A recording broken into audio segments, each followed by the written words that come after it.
You are. Hey, We'll go in three, two, and one. Well, hey, Dave Melenda here, Positive Polarity Podcast. Hope things are going awesome for you this week. I got a great question for you, and this might be a big blind spot in your business, and we're going to unpack this one today. And the question is, what are the chances that something's missing in your business? And it's like, man, that's so broad. So I'm like, we're going to narrow that down a little bit. We're going to unpack financial leadership today. And as you know, if you've heard me talk before, finances and I usually don't get along very well together. I always have somebody else to help me with that. I know just enough to be dangerous. So I'm honored to be hanging out with Lynn Corazzi. How are you today, my friend? I'm doing well, Dave. How about yourself? I'm doing good. So you are And the owner of Data to Profit. You are a fractional CFO. You're an mhm. author and you're a creator of guided money tours. So what in the world is all that? Fill us in on all that so that we can know firsthand what that is. Guided money tours. This is like the favorite thing that I've ever done because it takes Okay. everything that I've done working with Procter and Gamble for 14 years, went to another company, big company here in Wisconsin. I worked for 14 years with them. And for the past 8 years, I have been the fractional CFO. And then my friend Andy and I got together. We wrote this book. And as we were putting this book together, just so many things became clear. Why so many business owners, not even just small ones, but even some medium-sized businesses, just don't understand their numbers. Yeah. And I think people have this thing in their head, like I'm not a numbers person, but everybody truly is, and we can get into Sure. that. But guided money tours came about because the feeling like, you can walk into downtown Milwaukee for the first time as a visitor, and you're going to look around and you're going to see, but you're not going to really understand the history of Milwaukee. Sure. You're not going to understand why the cream colored bricks are those colors. But when Sure. you take a tour with somebody, all of a sudden, all that history, the stories, everything becomes alive. And that's true for financial statements. Business owners can look at them, but if you don't understand what you're looking at or why you're looking at it, you're never going to really absorb it. You're never Sure. going to use it to the extent.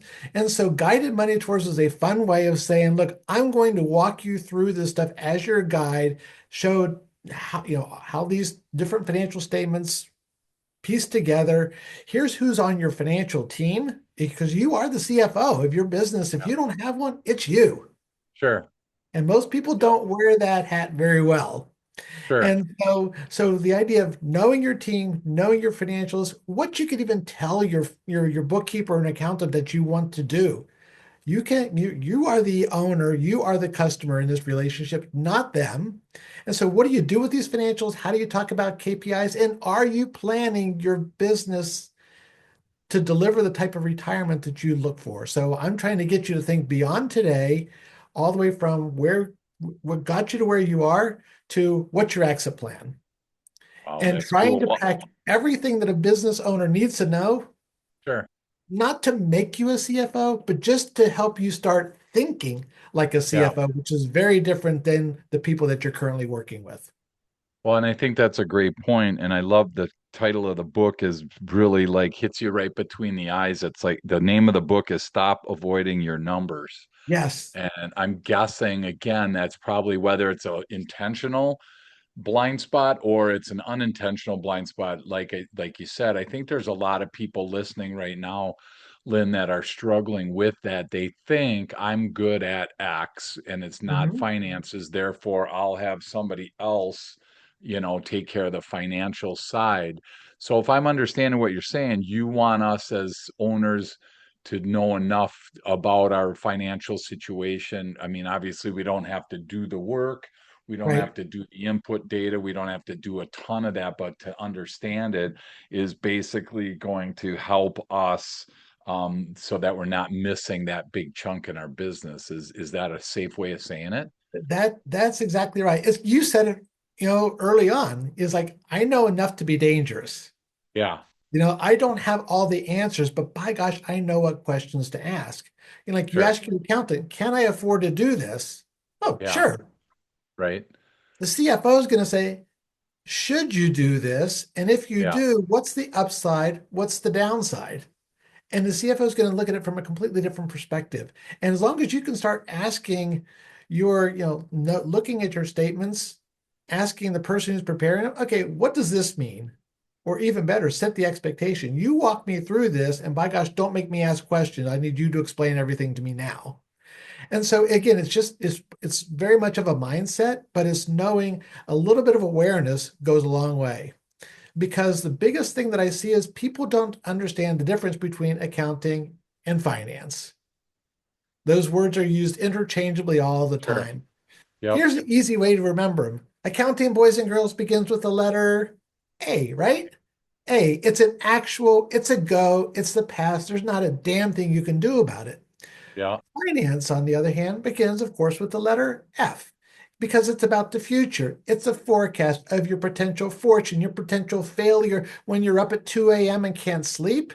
It's Gotcha. where your fears are. So, why the F? Don't we spend more time talking about your F's than we do your A's? Wow.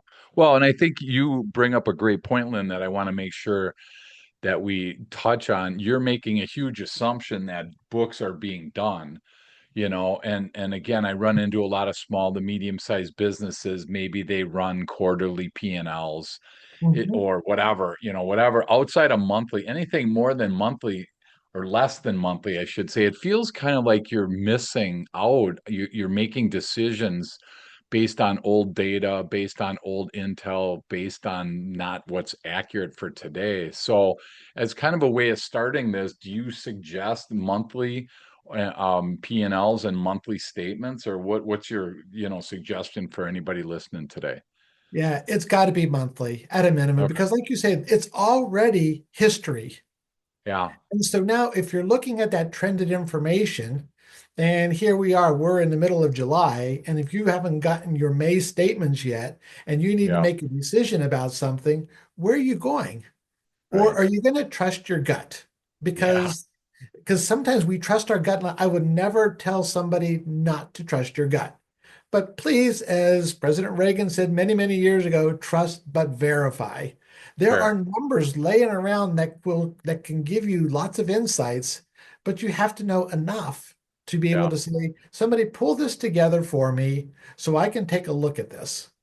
Yeah. Wow. Well, and And I tell my clients, don't trust your gut if you had a burrito last night for dinner, because you never know. Obviously, I think trusting your gut is, especially financially, you yeah, can trust and be way off on that. So I ab- think that that's a really good point to start with for the listener today. If you're listening here and do you have access or money is involved in your day-to-day activity, I think doing something other than quarterly. We have some people that do them, every 6 months. I mean, whatever it is, let's try to get more good data to be able to make better informed decisions. So I think that's going to be our platform as we kind of jump in today. Yeah. I mean, Go I'm ahead. working with Yep, go ahead. I'm working with a young lady now, and she's still getting her 2025 information together for her tax preparer, Jeez. Yeah. who is her bookkeeper, who is her Yeah. CPA. And it's like, oh Wow. my gosh, how is this even possible? Yeah. You know? I don't know how to make decisions. I mean, like you said, if you have to make a large purchase, if you have to carry a line of credit for a large, opportunity or project, it just that makes the water so much muddier. So again, hopefully people listening will take that to heart. And you Mhm. mentioned earlier, Lynn, that you were part of, some large corporations. So we have a bunch of listeners that love to learn about that transition from corporate America to owning your own business. So we always put the caveat in, there's no right way or wrong way. Just because Lynn may have taken a month, a year, or 2 seconds, we don't advocate what the right way is. Mhm. People just love to hear that story. So from your perspective, you're in corporate America. What caused you to be like, I don't like this anymore, or I don't want to do this anymore? What was that? Was there something specific that caused you to jump into doing this on your own? Absolutely. I spent 14 years with Procter and Gamble. It was a great experience. I had assignments in accounting and in finance. They sent me overseas and I was living in Switzerland when I realized, you know what? I can have a very car- career, a good career the rest of my life with Procter and Gamble, or a company this big, I'm never going to make an impact in a way that's unique to me. So I Sure. wanted to get out and actually see if I can go somewhere and as an individual impact how that company ran. And when I left Procter and Gamble, like I said, we were living in Geneva, Switzerland at the time, moved to Wisconsin, and my wife and I were supposed to be on a decision trip. It was supposed to leave September 12th, 2001. You know what happened then? Wow. We ended up that plane never obviously never took off. Moved Sure. to Wisconsin, sight unseen. I spent 14 years with the Grande Cheese Company, and that really was my uh, transformative impact. We Sure. redesigned all their accounting. Then I moved into marketing and sales operations. So all these salespeople, all this sales information, we boiled it down to 8 numbers, and those numbers formed the basis for corporate strategy. They informed how people got paid on the sales team and how we did business with our distributors. Everybody knew what all the numbers meant, where they Yeah. came from, and how they were going to work. And and over a period of 6 or 7 years, we ended up doubling the rate of sales growth in a period of high prices. Sure. And that really was when you have sales reps truly understanding their numbers, that was so cool. Yeah. Wow. That's cool. And I think again, how long did that take? So you're in corporate, you realize did you just wake up one day and realize, oh my gosh, I don't want to do this anymore? Or was this more gradual? What were It kind of some of the thoughts behind that? One of the last things I did with P&G, I got my MBA from Duke University. I was Okay. living in North Carolina. They supported me in that endeavor. And I realized that made absolutely no difference to them. They didn't Okay. have any higher expectations for me, my career outlook for them. I knew I was going to get to a certain level and be stopped there. And then ultimately, as much as I loved living in Switzerland, I inherited somebody else's team. They were still in the loop. And it got to the point now where it just wasn't fun anymore. Even Okay. as much fun as the environment was, the Yeah. work wasn't fun. And Sure. if I can't have fun with people, I can't be around that much longer. Sure. Did you So, know data and did you know finance and was your direction was that always for you, or once you realized what you didn't like in corporate America were you like, maybe I should try this, maybe I should try that, or did you dial right into finance right away and never look back? I mean, I've always been a finance person. My Okay. undergraduate work in the University of Cincinnati, um, I was a finance major. I got into international business, spent some time in Australia as well. We're working through another program.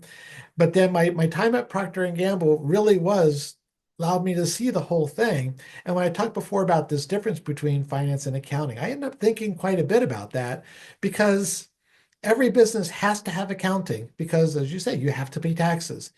Sure. Finance kind of operate, it's an optional for smaller businesses, but it's Yeah. built into every large company. They have a CFO who's typically the number two, three, or four person in the organization. That's the value of finance. And as I left Procter and Gamble, I wanted to bring that value and everything that I learned down to smaller businesses. And after leaving Grande Cheese, that's when I became my own fractional CFO company. And I've been Sure. working with small businesses since then. And as a small business owner, I know exactly what you're going through because I have squandered thousands of dollars in marketing, making decisions of what I thought was right Right. versus and not knowing what to expect of marketing service vendors. Sure. I made my share of mistakes. I felt like crap many, many days because I was embarrassed by what I didn't know that I should Sure. have known and how much that not knowing cost them. And that's Yeah. my exact message to business owners now. Not knowing is costing you a lot of Yeah. money. Yes, you're paying somebody else to provide services, but it's all those hidden costs that never show up on an invoice. That's what's really expensive. Yeah. Well, and I think you use the word fractional, and I just want to make sure the listener understands that piece because, Yeah. so unpack what that is like so the average, small business owner that's listening that might have that burden of all the finance stuff themselves. Mhm. What do you do as a fractional CFO? How could you help somebody like that listening right now today, Lynn? Yeah, so let's think of take the fancy word fractional away.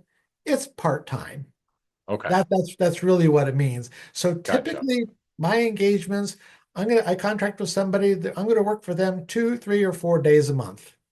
Other fractional CFOs, they will sell hourly services. We're going to check Sure, in 3 times a month. What's going on? So your sure. CFOs do work in a different way.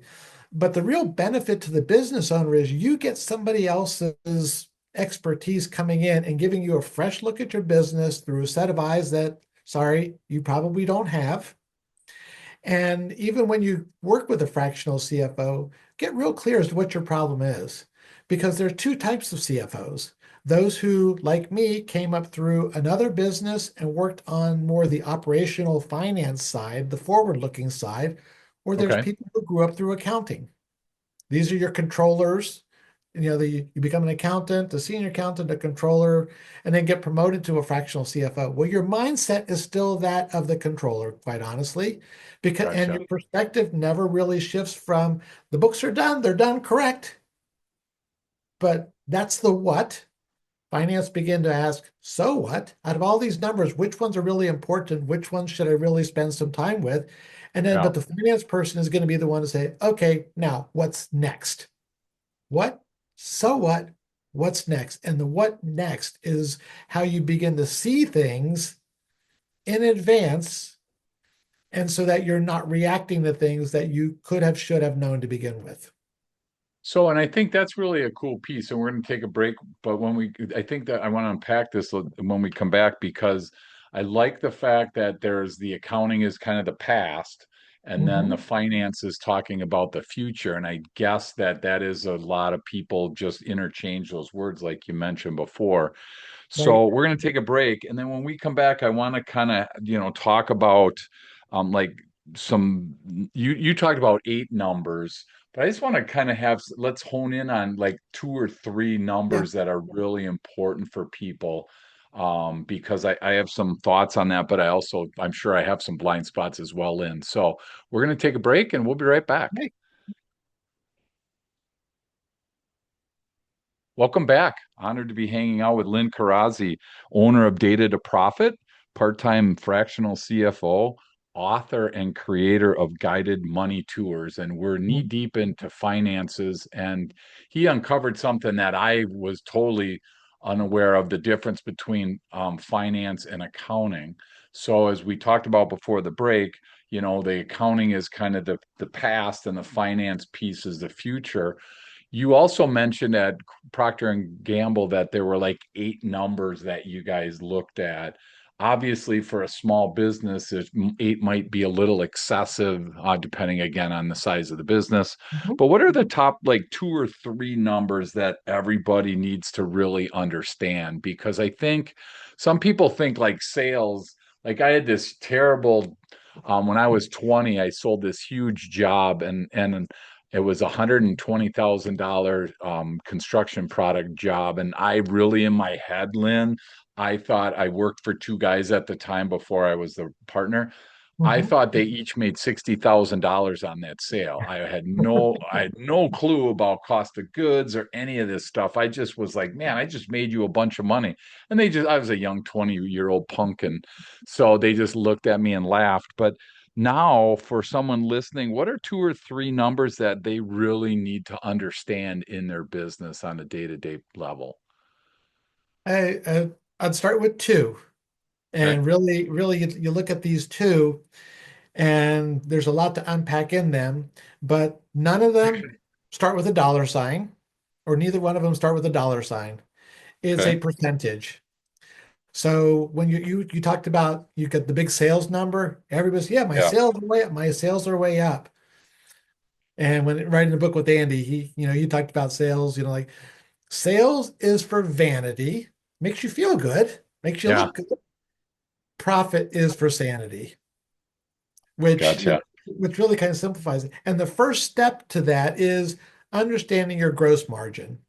Gotcha. And what Okay. gross margin is, when you say, this is what I sold, and then, but then there's a cost of those sales, and that's your time, your team's time, and any raw materials go into something. So say you sold wine, you sell that bottle of wine. What goes Yeah. into it is the bottle, the cork, the label, the wine itself, and then whatever internal stuff you did, go along with that. So that sales, that $10 bottle of wine, if it cost you $5, you made a $5 gross profit, you have a 50% gross margin.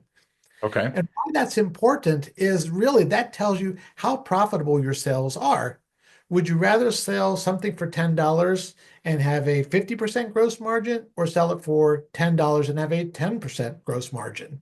Sure. Huge thing there. And when you have so many different things that you can offer, I can offer coaching services. I can do a project for you. I can have just be on a retainer. All those things have different costs to me as an owner. And Sure. so I'm looking at what is my gross profit margin on every single one. So the second number then is operating expenses as a percent of my sales. And where that really hits home, even for big corporations, when they say, "Oh, guess what? We're having a restructuring." Basically, that's saying our overhead costs, all the costs that we pay in the organization that's not related to the products or service that we're delivering, all those extra costs, if they start reaching a larger number, or that percentage is trending up, that means you're spending more money than you're taking in. Sure. So those are just two. If I had to start with two, Sure. because they Okay. reflect what's the profitability, how much money are you bringing into yourself? So is it as easy? I mean, again, I try to simplify for me because I'm like in sixth grade education. I think Yeah. about profit and then expense. I mean, those are kind of two pieces Yes. where you want to know what the profit is. And again, there's net profit, gross profit. I'm sure there's a bunch of different formulas and everything for that get, like you said, that can get you pretty complicated. But if you buy something for $1 and you sell it for $2, just on the simple, highest, easiest level, as you made $1. Yeah. Well, if it costs you $1.50 to make that dollar, obviously that's a bad scenario, which is that Correct. operating expense piece. And I think that's where a lot of people get stuck because there's all these different names. There's, it just gets so muddy so quick. And a Right. lot of entrepreneurs are like, hey, if I sell enough, like I have a terrible admission of guilt here that I've never balanced a checkbook in my life. Oh, And Dave. so I know exactly. I just make in my mind that, hey, as long as there's enough money in that account, I don't, I have like $1,000 buffer or whatever. It never, I never get under that. And then there's people that like they can't sleep if they're off a penny and they got to balance that baby to a penny and they can't sleep. They're not going home Yeah. till it's done. Again, I'm not advocating one way or another, but I think to your point, whether it's there's margin and expense, right? There's profit and then there's expense. Can we start from that simple profit Absolutely. and expense piece? Is that a safe spot? If you've never looked at your books before, never understood them, and you're listening right now, is that at least a place for us to start? Absolutely. Because at the end of the day, if you're not making a profit, you're not going to last that long. So you at least have to be profitable. And then the question is, what this is the number one question that I've gotten as a fractional CFO. Andy agreed. Lots of other CFOs say the same thing. The biggest question that we get is, Lynn, my accountant told me I made all this money. Yeah, Where the hell is it? yeah, And when you don't know the answer to that question, that reflects you're not as financially literate as you should, because profit never equals cash. Because sure, what happens to that profit? You have to pay taxes on it. right. You're going to reinvest it back into your business. You're going to save some for rainy days. And you might want to just give yourself some extra. And so, but the understanding, am I making a profit? How much? the next question then is, okay, where's it going? Yeah. Because if you think about that, sales minus expenses equals profit. And this comes from profit first. He rearranges it and says sales minus profit equals expenses or the profit that you didn't keep. So if Sure. nobody's paying attention to really your spending trends, where it's going, this gets into the classic example of you signed up for that, 30-day free app. Then Yeah. you find yourself, oh, at the 30 days was done, you're done playing with it. You decided you didn't want it anymore. Did you go back and cancel it? Yeah. And that's like the classic example these days. Sure. Sure. Well, and I'm guessing there's so many operating expenses that we never really think about. I mean, when I talk to some newer business owners and, they are so like they're trying to make legal decisions themselves because they don't want to pay an attorney.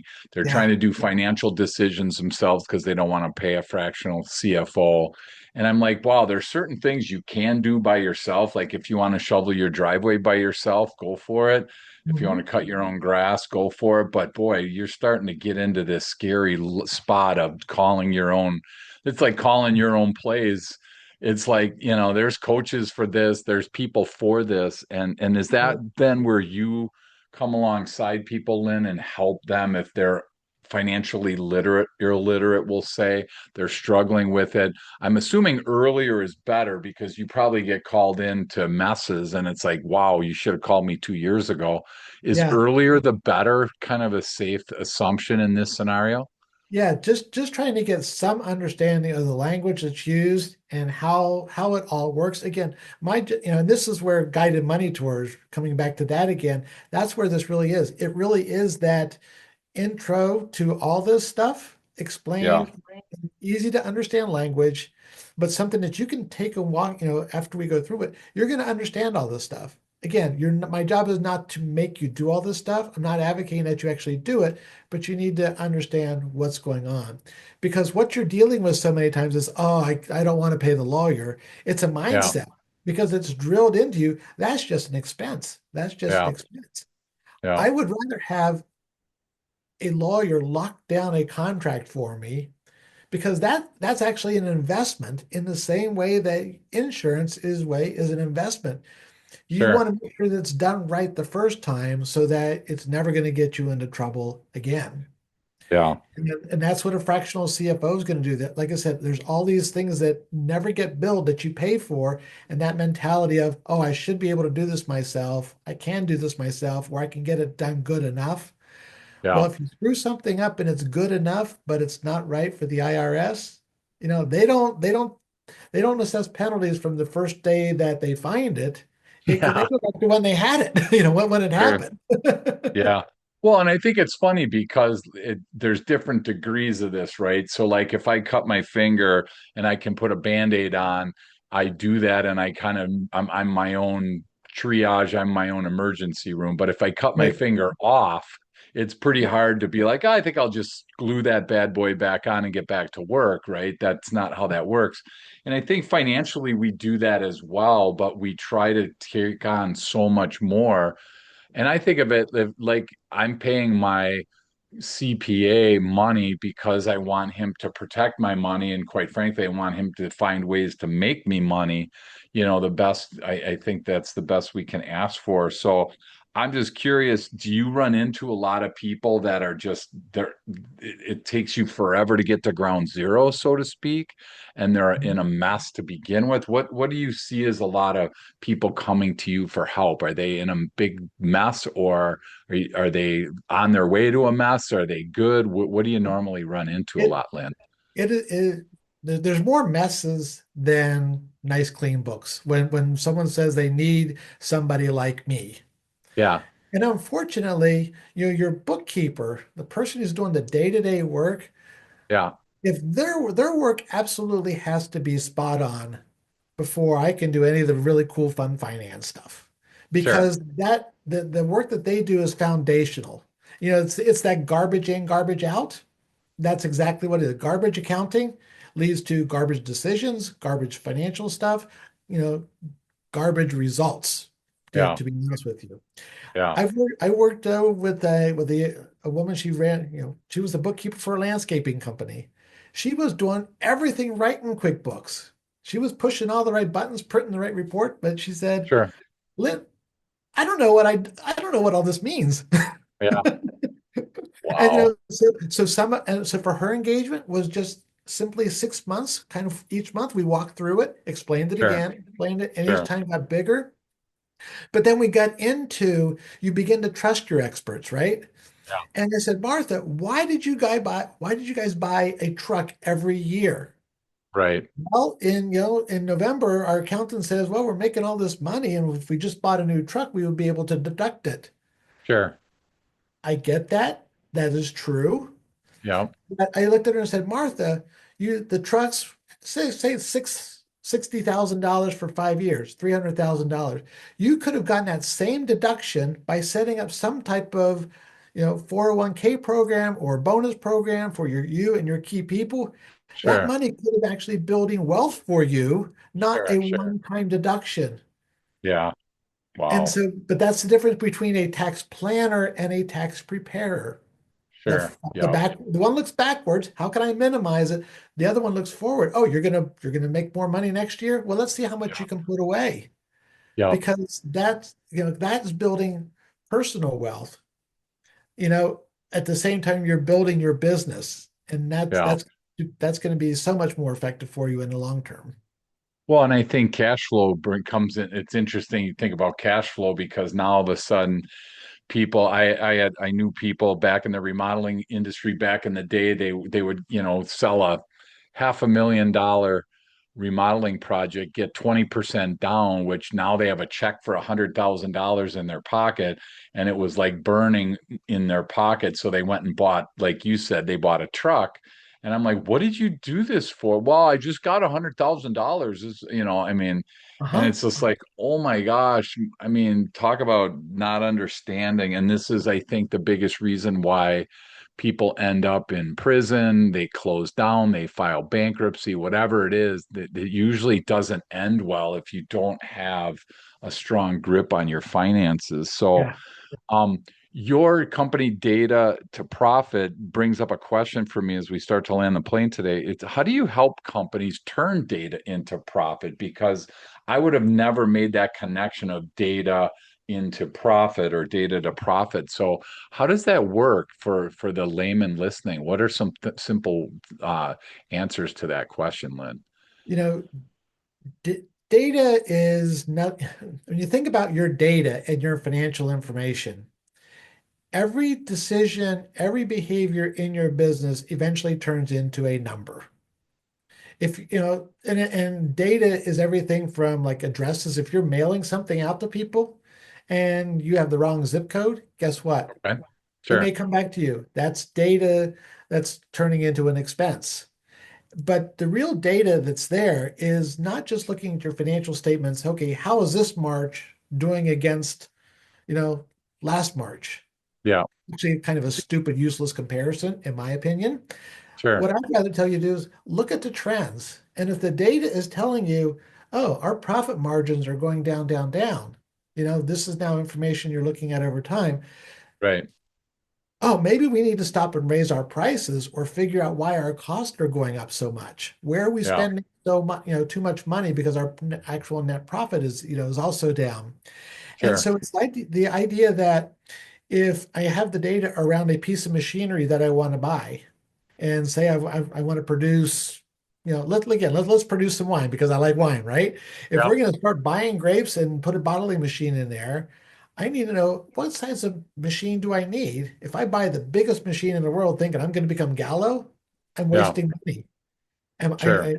I can get all that information together and make better, smarter decisions about hiring people, about investing in my own, capabilities. If I'm struggling as an operator, maybe I need a coach or my sales aren't up. I need a salesperson to come in and help train my team. Sure. And then you start saying, okay, well, can I afford that? Well, after a while, one example in the book, company thought their sales were going down. They said, CPA, what should we do? Cut expenses. Yeah. And actually, this is one of Andy's clients. And they dove in a little bit and says, wait a minute, sales are down because you're missing people. Why are you missing people? He said, well, we can't find the right people to hire. Okay, take some of the marketing budget and reinvest it into actually a recruiter. Get you Yeah. two salespeople. Sales are back up again. Later on, you turn your Google ads back on. And it's just thinking through what's really driving things and having somebody who knows how to take all these numbers and help you make better, smarter, proactive decisions. Wow. Well, and I always tell people that if you're coach, like you were just talking about coaches, Lynn, if you're listening and you have a coach for whatever, finances, sales, business, whatever, and if they're not making you money, then I question if they're the right coach because coaches are supposed to make you money. You know, it's the old Motorola sales training model. Every dollar that Motorola invested in sales training made them $19 in return. Well, Mhm. that's a pretty impressive thought process. So we do a lot of sales coaching because it makes our clients money. And if your financial people, your fractional CFO, whoever you have overlooking your finances, if they're not making you money, then I would really question what they're doing. I mean, they Yeah. hopefully taxes they're making. I mean, saving you money. I mean, I remember we always wanted to break even in all my companies because that's what you want to show the government. I'm glad the government's not listening right now. But you know what? We had like two sets of books, right? You had a set of books that were the reality, and then you had a set of books that showed you just kind of broke even. Because that's what you want to do as a good business owner. Yeah. I'm guessing, but Well, um, again, go ahead. you Yeah. make a great point there because if you're minimizing taxes and showing you're not profitable, but all of a sudden you realize, oh, I need to go to the bank and get a loan. And they're going to look at Yep. you and say, we can't Yep. afford to give you $100,000 loan because you're not making any money. Yep. But I really am. I really am. Yeah, yeah. They're going to say, Don't sorry, tell babe. the government, but I am. I'm making a ton of cash, right? No, I would absolutely. love to pay the government $100,000 in Right, taxes for a year. I would right, just love to do that because that just means I'm really successful. But if I can right. have a good tax planner who can next year say, well, you can still make that $100,000, but or still make that same money, but only pay Yep, 75,000, even yep, better, as long as I'm doing it legally. right, But I'm yep. paying for that extra expertise. Absolutely. Yep. No, I love that. And that's why I think it's good to think about your finances. And again, if you have questions, reach out to Lynn and we'll go and give you some of that in a minute. Um, Last question for you here. What would your tip of the day be today, Lynn? Maybe it's something that we covered, maybe it's something that we haven't covered yet. But for somebody listening, small business owner, maybe struggling with their finances or again having a blind spot about their finances, it feels like everything is good but we're lacking that financial leadership. What would your tip of the day be today? Do something. And do something can be as easy as calling your bookkeeper and making an appointment to say, hey, I want you to walk me through what's happened in the last month. Sure. And then just have them make sure they explain it to you and just or point to numbers and say, what does this one mean? What does this one mean? Hey, here's an expense with $30,000 in it. I don't know what the name of that account, if it's just called supplies, what the Yeah. hell's in there? Why is it just called supplies? Because you may Sure. find all kinds of stuff in there. And Yep. again, that comes back to that work that they're doing starts the data starting and it gets turned into data. How Yep. good or bad is that data depends on how good or bad the decision is that you go to make. Sure. And so you don't have to swallow the whole elephant, at once. In fact, we Right. say in our book, it's 300 pages, and we're two-thirds of the way through it before we even talk about financial statements. But we will say if you want to do everything that's in this book, it'll take you 18 months Sure. because we know that you're going to learn a little bit, then you're going to forget it for a couple of weeks, and you're going to go back and you're going to do the next thing, and then you're going to do the next thing. And it's really written for the small business owner. Yeah, But that's the thing. But we will say the hardest part of any journey is that first step that you take. So do something today. If there's anything that's resonated on here, pick up the phone and call me, a CPA, or somebody else, and just start the conversation. sure. Because Wow, that's because awesome. once you start getting a little bit of information, it's like everything else. A little bit of awareness is going to go an awful long way. Because for those of you people who say I'm not numbers people, this is accounting is addition and subtraction and a Yeah, couple key concepts. And yeah.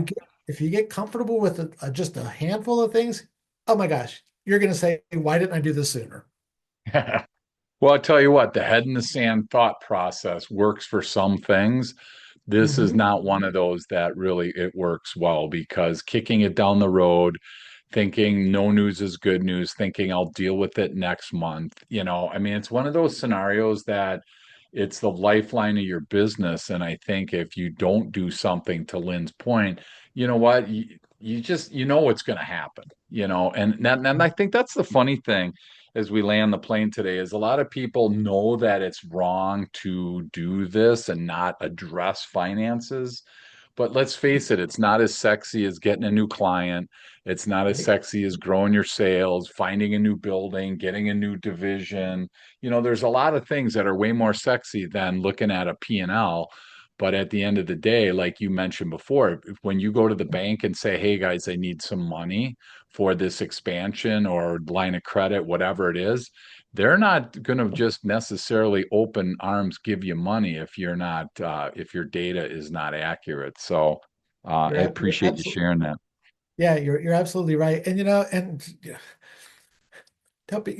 it's a known fact, 50% of all businesses that fail run out of cash. It's not because they weren't profitable, Yeah, is they literally ran out of cash.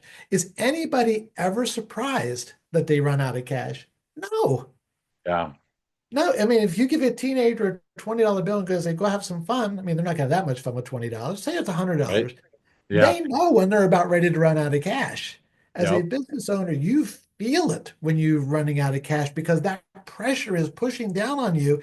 You're just paralyzed because you don't know what to do. You don't know yeah, how you get yourself into this or what you should do next. And that's where a banker, a fractional CFO, a CPA, there are lots of other resources. Do not try to go it alone. There's a guy in town in Milwaukee called named Pat Miller. He runs a small business owners community. His yeah, slogan is don't grow it alone. sure. And he built this Yep, community of there's people like me, there's marketing people, there's everybody in this small business community. But sure. the point is it can be lonely as hell. I Yeah, trust me, I know, because I've had many days sitting in my little cave here, yeah, wondering what do I do next. But reach out to somebody else, somebody, even if it's another business owner, start bouncing ideas, but address it. Do not ignore it any longer. Like you say, get your head out of the sand. I yeah. love that That's advice. awesome. So if people want to connect with you, Lynn, if this really spoke to them, if they have a question about what a fractional CFO can do, maybe they have a financial or an accounting question, what's the best way for people to connect with you? I am on LinkedIn all the time. And so Okay. if you drop me a direct message on LinkedIn, to Lynn Corazzi, um, I am my website is data2profit.net, data the number two profit.net. Okay. They can reach out from there, or my direct emails also on I put my email in my LinkedIn post, alcarazzi at data2profit.net. I even put my phone number in there. So if you want to pick up the phone and call me, just do that. Just leave a message because a lot of times I don't answer thing if it's, if I don't recognize the number. Sure. Um, Yep. but I am easy to find. And the names here, there's probably going to be a link to some of the stuff at the end of Yep. this. And certainly, when this goes live, I'm going to make sure that I post out to people so you can even look for me again on LinkedIn. Awesome. And if you're interested in the book, it's called Stop Avoiding Your Numbers. Lynn wrote it with Andy Wines, and it's available on, I'm assuming on Amazon. On Amazon, And correct? Yeah. So again, thank you so much. This was awesome. I'm always nervous about these financial discussions, Lynn, because I don't want them to get too deep for me. I don't care about the person listening. They know Yeah. way more, most likely about it than I do. And I try to keep this at that sixth grade level. So you did a great job of Thank keeping you. me engaged in it and appreciate everything that you're doing. And again, if you want, go to data, the number two, profit.net or connect with Lynn on LinkedIn. And again, if you have a question, just ask. It's just he's so approachable and so open to helping. And I always tell people every week, don't just jump into your next podcast. Think about what we said. And I'm looking at the notes that I took and I'm like, crap, there's some holes in my wall that I need. I'm glad I'm meeting with my CPA today at 4 o'clock. So it's like now I got some more ammunition to ask him. So thanks, Lynn, for all that you're doing. It's great to watch you, build your company and continue to flourish here in the Wisconsin market. And again, with Zoom now, you can pretty much go anywhere. So if you're listening, don't feel like he's out of your range geographically. Obviously, jump on a call and make a lot of headway in a short amount of time. So, thanks for hanging out with us today, Lynn. It was awesome, and I will keep you posted on how we do on our financial and our accounting. But just knowing there's a difference between those, I'm already like intrigued, and I got to learn more. So, There, thanks for sharing that, and thanks for everything that you're doing. it's been a pleasure and an honor to spend a few minutes with you. And I really hope that your listeners got something, they've got something they can take away and just go do. Start now, build on the momentum.